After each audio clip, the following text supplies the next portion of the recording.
In the early 1990s, while computers were steadily gaining popularity, they were still relatively expensive. But what if one of their key features could be had in a much cheaper device? Let's look at a product which tried to do just that.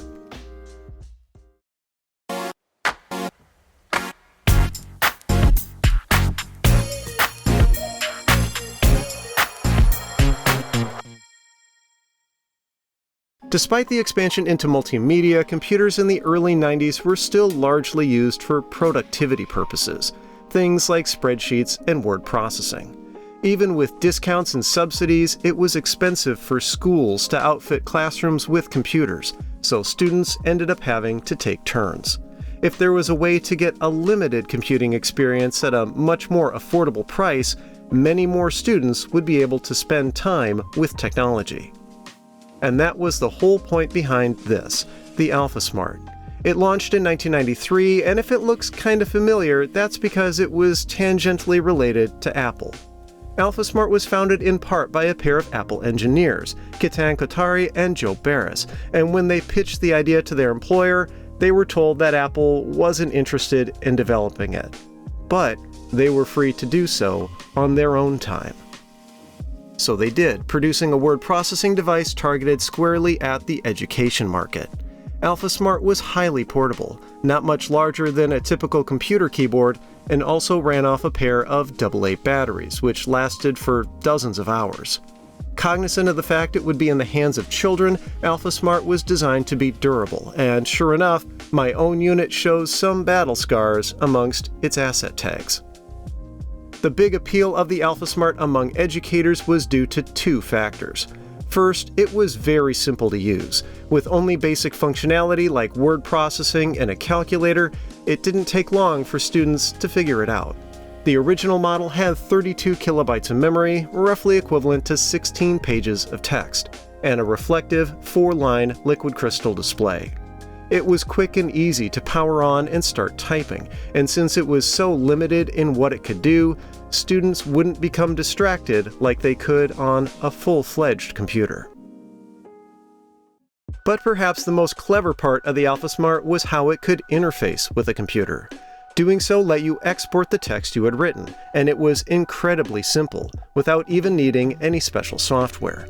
The unit had a Macintosh 80B port, and connecting a cable put it into keyboard emulation mode. Just open a text editor on the Mac and press Send on the AlphaSmart, and it uploaded your document as if it was typing it out. Because to the Mac, that's exactly what was happening.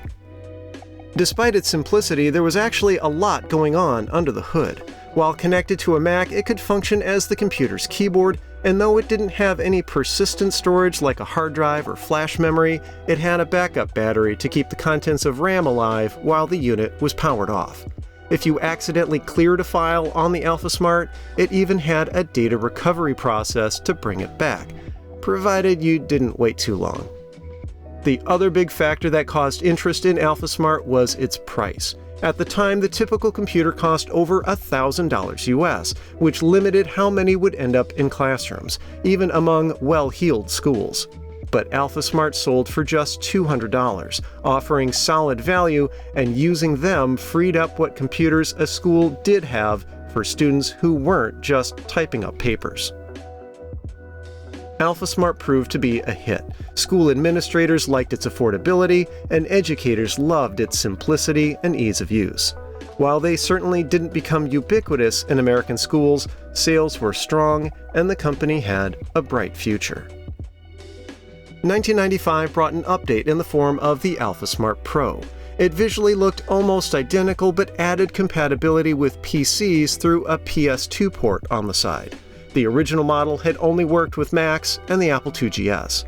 Other than now including the ability to receive text from a computer, the Pro quadrupled its memory to 128 kilobytes, or about 64 pages. Adding PC support was a big deal for two reasons.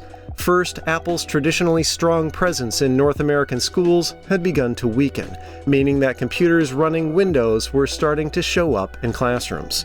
And second, a small number of people not involved in education, such as writers and journalists, were finding the AlphaSmart to be a compelling alternative to an otherwise expensive laptop. A couple years later, in 1997, the exterior design was updated to move away from the boring beige era of computing and towards a more colorful future. The AlphaSmart 2000 was, in most ways, the same as the Pro model, other than its appearance and a couple of new features, such as built-in spell check and infrared transceiver for wireless data transfer. In a nod to its increasing use as a computer substitute, support was added for printing directly to a variety of serial and parallel port printers using a special cable. The AlphaSmart 3000 from the turn of the millennium carried this forward, but replaced the ADB and PS2 ports with USB and gained a translucent enclosure to match the design trend kicked off by Apple's iMac. The other big change the 3000 brought was the addition of so-called smart applets, small software modules that could be installed to extend the device's functionality. Out of the box, these only included the word processor and calculator, but third parties ended up developing solutions for things like running quizzes and teaching typing skills. All along, the cost of the AlphaSmart models hadn't really changed, staying around the $200 price point. That would change in the middle of 2002, though, with the introduction of Dana. It cost $400, but you got a lot in return, namely the addition of a full-fledged Palm PDA. This meant Dana featured a much larger touch-sensitive display, but since it kept its wide format, some compromises had to be made when it came to Palm applications. Unless they were updated to work properly on Dana, they'd run in a window. The same was true of many parts of the Palm OS itself, which was a bit awkward, and something straight up weird was how the graffiti input area was shifted off to the side. One wonders if it was ever even used, considering there was a keyboard, always right there. Throughout the early 2000s, PDAs had seen a huge rise in popularity, so in some ways, Dana made sense. In addition to its established record as a go-anywhere typing device, now it could do much more thanks to the huge catalog of Palm applications. But as anything other than a typing device, it was a bit clunky. The big appeal of PDAs was their portability. Some people carried them everywhere in their pockets, the same way we do with smartphones today, and Dana wasn't really conducive to that.